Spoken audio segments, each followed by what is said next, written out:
issue of state-dependent memory is so important because depending on the state you're in determines what you remember. And you can be popping up stuff that brings such grudges and ruins your entire day.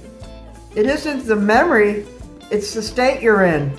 Have you been drinking? Are you eating right? Who have you been around? Have they lowered your self-esteem so you're thinking about these things now? Because it's connected. Are you addicted? Are you tied to an addiction? A maladaptive coping device you use? And why do you need to cope? Are you around people that make you nuts so that you have to find solace that way? All these things put you in a state of mind that determines memory. If you're remembering toxic things, question your state and what is putting you there. Inevitably, it's an obstruction. People, habit, or food, or other substances, i.e. alcohol, drugs. Stay away from stimulants. They crowd your mind with anxiety-provoking thoughts, intrusive thoughts. Stimulants, yeah, they may keep you up for the moment, but long term you go down. Coffee, caffeine, drugs, chocolate. I had to detox from theobromine and from coffee, caffeine. I don't take anything like that because it filled my mind with things. I have to guard my mind because we do not think thoughts. We choose thoughts that come through, and it's determined by our state. You want to be calm. You don't want to be flooded with past toxic things. You want to stay calm as the spiritual skies. Because when we die, all these things go away forever. We don't live on this plane anymore. History is erased in an instant when we die. So why not think like that now?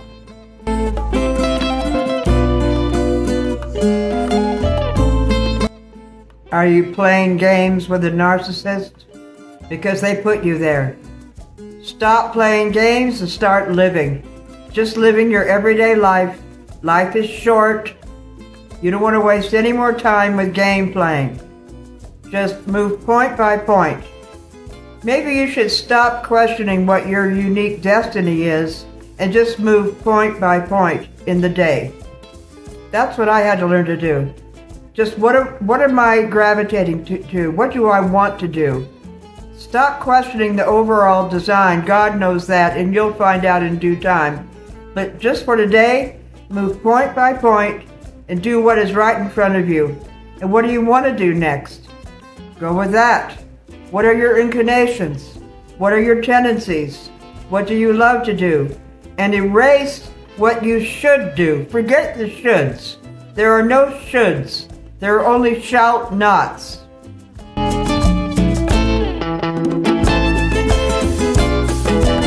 You want peace. Peace doesn't need company. It needs predictability. Routines. Friendly routines that we develop to make our life better. That brings us peace, not a bunch of people coming over. That's because you're empty. When you develop routines for your hobbies, or for your goals, or for keeping order in your house, that brings peace, and then you won't want any company. They just interrupt. You don't want any more surprises. No surprises.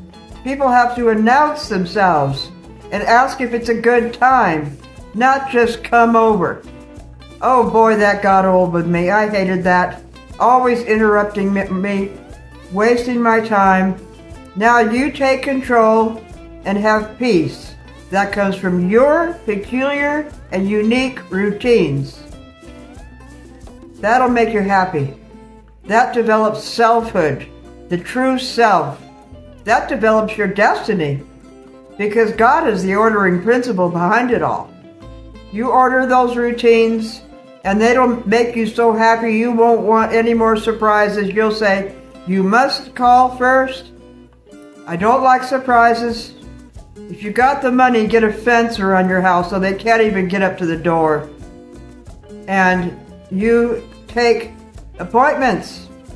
You be like a professional.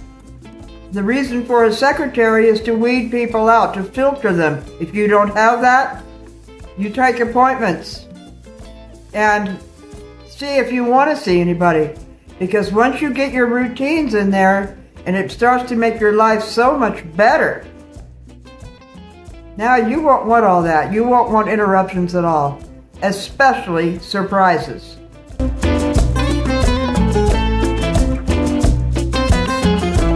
I hate surprises. I want to create my day. I don't want to react to somebody who came without my knowledge, and that creates my day. I don't want to be a reactor. I want to be a creator. I want to determine my day. It's rude as hell for people to come without announcing themselves. Rude. It never happened in the old days. A professional person, a superior person, determines his day. He doesn't take that kind of crap with people just dropping by. But losers do, because losers are empty. They're glad for the attention. They're the kind that wants likes and comments and fans and all that, even though it's just online and they'll never meet them. That's emptiness. Once you're full, you want to determine your day. You are a creator, not a reactor.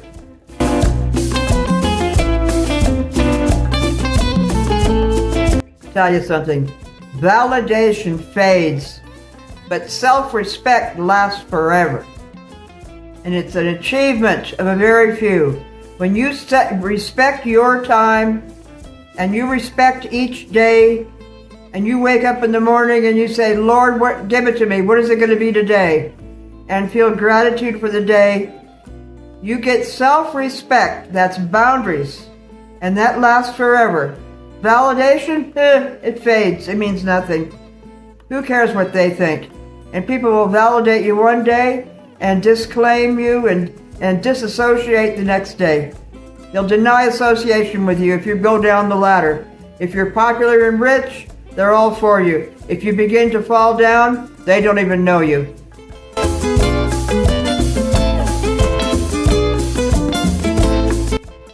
Freedom isn't escaping people. It's escaping yourself, who was afraid to be alone. The solo trip. Being solo is part of the hero's journey, the heroine's journey. Learning to love being alone. That's part of the trip. Go to it now. Escape the self that is lonely. I'm never lonely or bored. I got every minute is filled. That's why it gripes me when people interrupt me. I'm never lonely or bored, but most people are, and they're going to use you for entertainment. Escape the person who wants that inside. And you won't have to escape people. Now you got them on a routine. They got to call you first.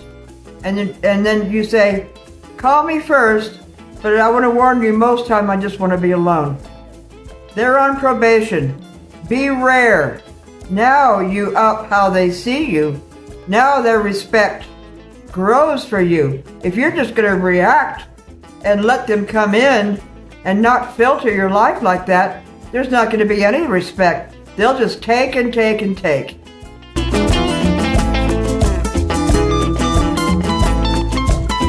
I wrote this one time in my diary. Be not cold, but careful. Not detached, but deliberate. There's a difference. You're not a cold fish. You're not detached. You're not a recluse. You're just deliberate. That's the male energy, and it's needed in the female. It's a wonderful thing in the female to be deliberate and to be determined and to draw boundaries. That brings respect, not just to be an unfiltered take whatever comes. That's ridiculous. If you can't get a secretary, you can't get a fence, be your own fence. And that is an accomplishment which will spur you on and take you right up the success ladder.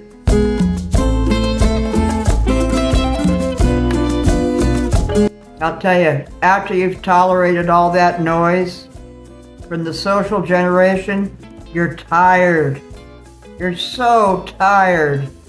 And when you can become calm and love your own company and start to order your life and accumulate good routines and see your life grow from that. You become calm. No more noise. No, not being a reactor, but being a creator. Then now you got energy back. And then calmness is attracted to calmness. Other people appreciate your calmness. In the face of danger, in the face of things that come up in life, you've gained that. But when you're in the other life, surrounded by chaos, always reacting, addicted to stimulants, coffee, caffeine, chocolate, drugs, pot, booze, in order to deal with it, you can't deal with emergencies then. You're not calm. You gotta get this life, go through the solo phase, necessary phase. Now you're calm. Now you'll attract a calm giant.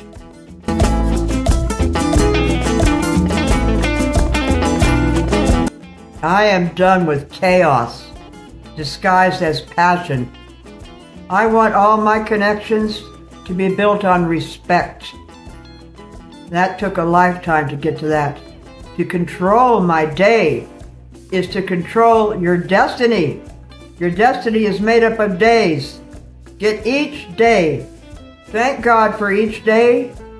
Gratitude is the key to His blessings. Be grateful to each morning. God, what are you going to bring in today? Because you are controlling it. Satan is going to bring in all kinds of interrupters. He's going to bring in the losers. He doesn't want you to appreciate your day. He doesn't want to build your day-by-day destiny. He doesn't like your boundaries. The narcissist detests your boundaries. He hates them. So you're going to be tested. You're going to have an enjoyable day if you control it. If somebody else comes in, there's going to be mistakes, accidents, things you weren't counting on, just a blithering chaos. You control it, and now you control your destiny, and now you attract calm people who respect you. Now God can come in and, like a shower, bring helpers for your work who respect your work and will do it. He'll bring in money. He'll bring in everything you need. He wanted to see you get rid of the clutter. It's from clutter to clarity.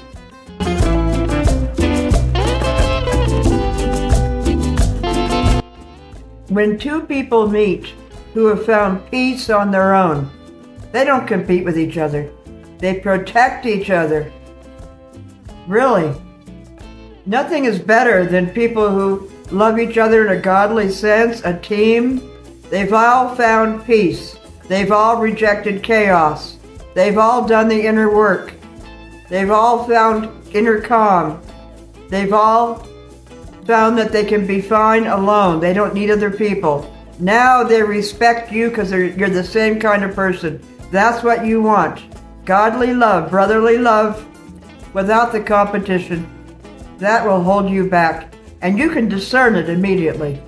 You can see the petty competition between women and all that. You're done with that. That's the old life, which was miserable compared to the new life, which will be wonderful.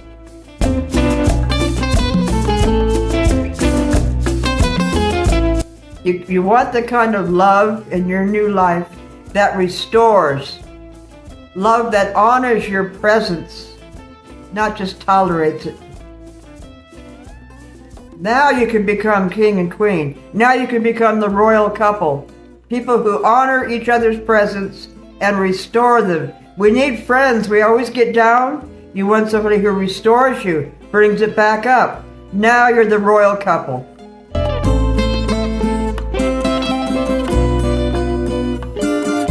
A royal couple is rare. It's quiet. It's calm. But it energizes. You know, a wonderful marriage is two saints. They both want their solitude and they protect each other's solitude. That's a wonderful marriage. Not a competitive thing with a feminist and no, you don't want that. Two alphas. Two alphas are busy in their own life. They're quiet. They restore each other. They help each other, but they both love solitude. That's the kind I prefer. My husband and I have two separate rooms, two offices, and we're both into our own thing, but he protects my solitude and I protect his.